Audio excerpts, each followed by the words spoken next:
আওয়ামী লীগকে আপনারা মাথায় উঠাই নিয়ে ঘাড়ে উঠাই নিয়ে নাচতেছেন, এই নাচা বন্ধ করেন। তা না হলে এই আওয়ামী লীগ আপনাদের মাথার উপরে একটা সময় এই কাঁঠাল ভেঙে খেতে খেতে খেতে খেতে আপনাদের মাথাটাই পুরো খেয়ে ফেলবে।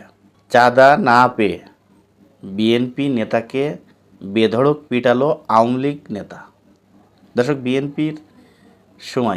বিএনপি এখন ক্ষমতায়, সেই সময় চাঁদা না পেয়ে এখন বিএনপি নেতাকে আওয়ামী লীগ নেতা পিটাচ্ছে। এর কারণ কি?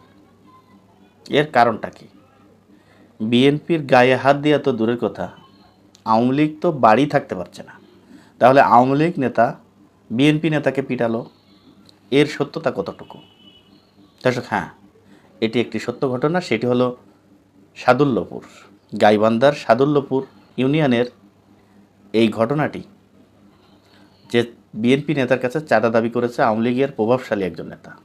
সেই নেতা চাঁদা না পেয়ে তাকে বেধড়ক পিটিয়েছে, এখনও আছে। শুধু গাইবান্ধা না, সারা বাংলাদেশে ছড়িয়ে ছিটিয়ে রয়েছে এই ধরনের আওয়ামী লীগ নেতা এখনও চাঁদা বিভিন্ন জায়গার থেকে তুলতেছে। তার দায় কিন্তু বিএনপির উপরে যে পড়তেছে, এটা হয়তো বা বিএনপির অনেকে জানে, অনেকে জানে না।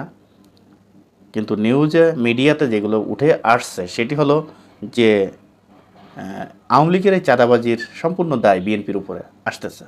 বিএনপির নেতাকর্মীরা এখন চাঁদাবাজি করার সাহসই পাচ্ছে না। এর কারণ কি জানেন? বিএনপির নেতাকর্মীরা এখনও পর্যন্ত চাঁদাবাজির যে চাঁদাবাজিতে ধরা পড়েছে, সোশ্যাল মিডিয়ায় যে ভাইরাল হয়েছে, প্রকাশ্যে যারা চাঁদাবাজিতে ধরা পড়েছে তারা আজীবনের জন্য বিএনপির পদ থেকে বহিষ্কার হয়েছে।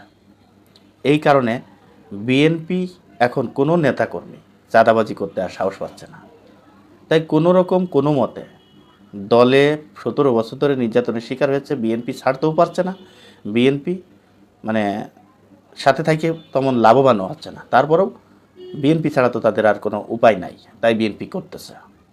এখন এই যে আওয়ামী লীগের যে সমস্ত প্রভাবশালী নেতা এখনও বিএনপির ঘাড়ের উপরে পাড়া দিয়ে একটা গ্রুপ আর একটা গ্রুপের ঘাড়ের উপরে পাড়া দিয়ে আবার সেই বিএনপি নেতাকেই মারধর করছে, এই ঘটনা কিন্তু সামনে আরও ঘটবে, এরকম শিরোনাম RTVর নিউজ। এটা যেন তেন মিডিয়ায় কিন্তু আসে নাই, RTVর একটি পোর্টালে এসেছে। সেটি হলো যে গাইবান্ধায় সাদুল্যপুরে বিএনপি নেতাকে পিটালো আওয়ামী লীগের নেতা। তা এই সাহসটা কিন্তু আমরাই দিচ্ছি।